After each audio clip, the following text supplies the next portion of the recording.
دوستو، شب قدر بڑی مقدس اور فضیلت والی رات ہے۔ یہ رات 1000 مہینوں کی راتوں سے بہتر ہے۔ تو شب قدر میں ہمیں کیا کرنا چاہیے، کون سی نمازیں پڑھنی چاہیے، کون سی دعائیں مانگنی چاہیے، اور ہمارے پیارے نبی صلی اللہ علیہ وسلم شب قدر میں کیا کرتے تھے، اس ویڈیو کے ذریعے سے حدیث کی روشنی میں مکمل جانکاری آپ کو دیں گے انشاءاللہ۔ تو اس ویڈیو کو اینڈ تک ضرور دیکھیں۔ اور اس ایک رات کی عبادت اللہ نے 80 سال سے بڑھ کر کی، اسی لیے جب یہ رات آئے تو اس میں مغرب کے بعد غسل کرنا سنت ہے۔ بعد مغرب حضور علیہ السلام کا معمول ہے کہ اللہ کے حبیب صلی اللہ علیہ وسلم بعد مغرب غسل فرماتے تھے۔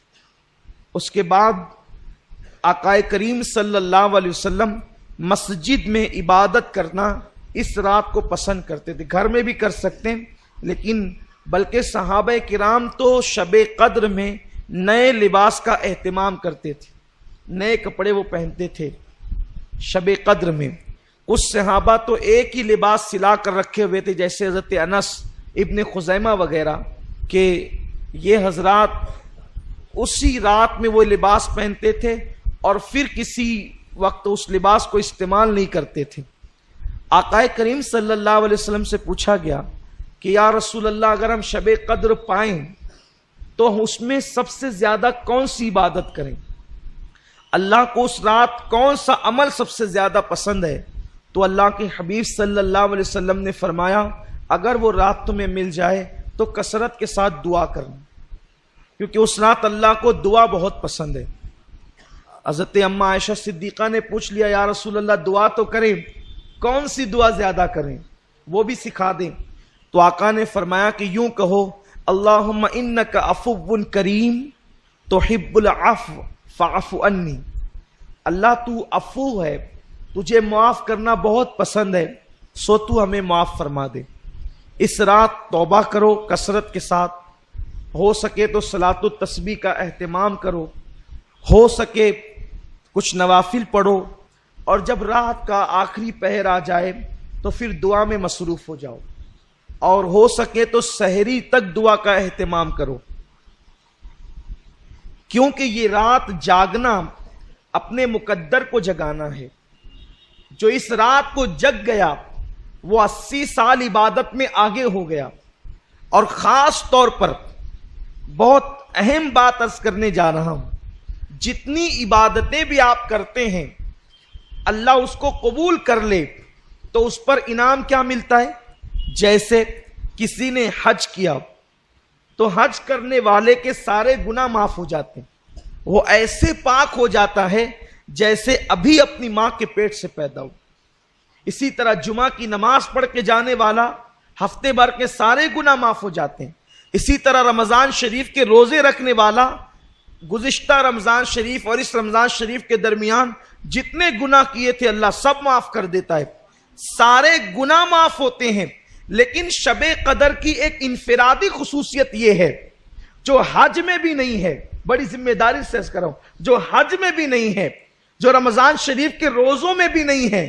اگر کسی کو شب قدر مل گئی تو انعام کیا ملتا ہے؟ آقا فرماتے ہیں اگر کسی کو شب قدر ملے اور وہ اس میں عبادت کر لے تو اللہ انعام کیا عطا کرتا ہے؟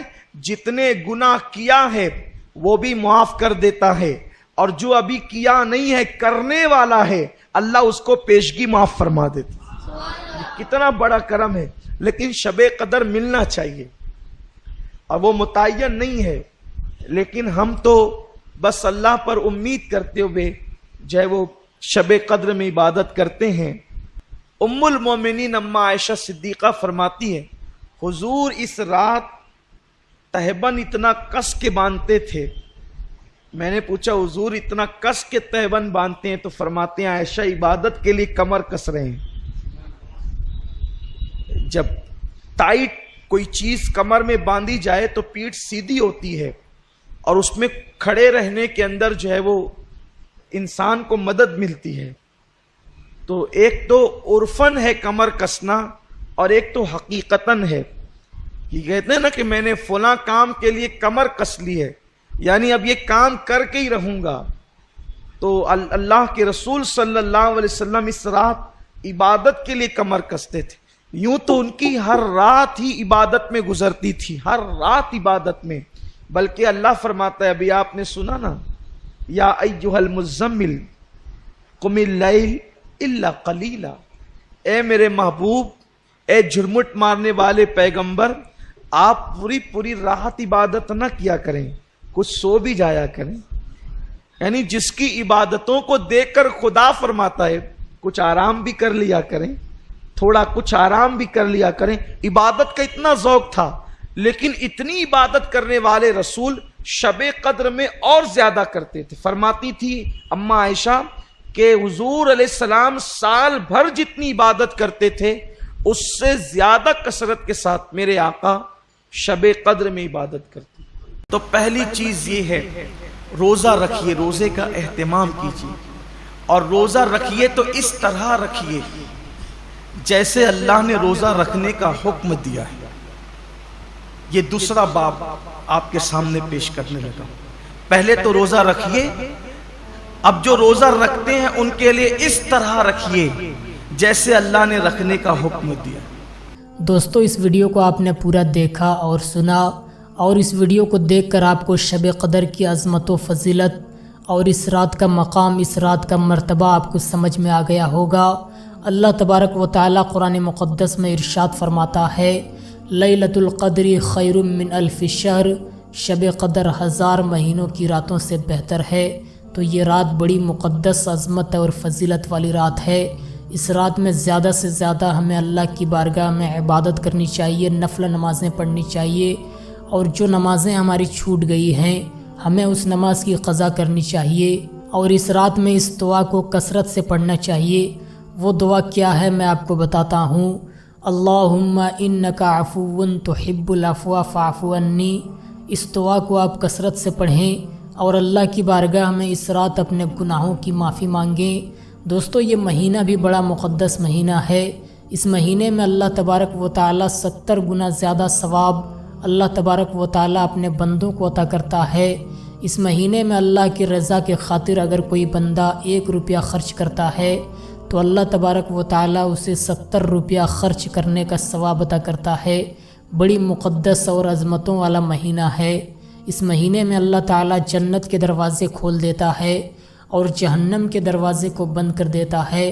لہٰذا اس مہینے میں خوب عبادت کریں، نفل نمازیں پڑھیں، روزہ رکھیں، 5 وقتہ نمازیں پڑھیں اور اللہ کی بارگاہ میں اپنے گناہوں سے معافی مانگیں.